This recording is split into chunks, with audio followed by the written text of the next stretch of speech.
Presidenti i Serbisë Aleksandar Vučić që ka akuzuar të dielën studentët protestues se kanë bërë thirrje të drejtë për konflikt civil dhe sulme ndaj policisë, si referencë për zhvillimet në fund të një proteste të mbajtur në sheshin Savlija të Beogradit më 28 qershor.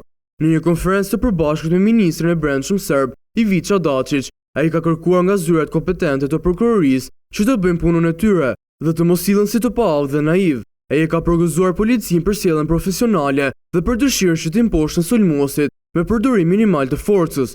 Natyrisht se do të ketë më shumë arrestime për sulme ndaj policisë.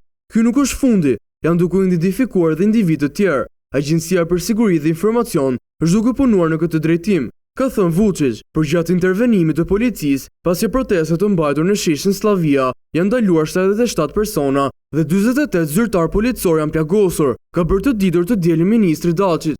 Ai ka thënë se përleshjet e para në mes të disa protestuesve dhe policisë ka nisur në orën 21:42.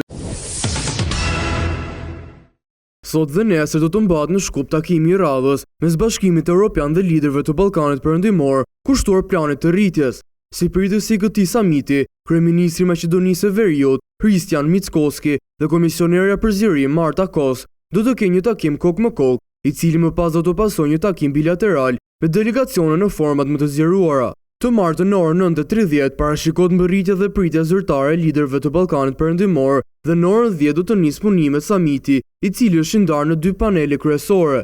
Paneli i parë kushtuar planit për rritje të Ballkanit Perëndimor, ku fjalë hyrëse do të mbajë kryeministri Hristijan Mickoski dhe komisionerja për zgjerim Marta Kos, ndërsa paneli i dytë do të ketë fokus zbatimin konkret të planit të rritjes, ku do të marrën pjesë ministra nga vendet pjesëmarrëse, përfaqësues të BE-s, organizata rajonale dhe partner ndërkombëtar. Komisioni Evropian konfirmoi dje se komisionerja për zgjerim do të qëndrojë në Shkup për të diskutuar me liderët e rajonit në kuadër të planit të rritjes.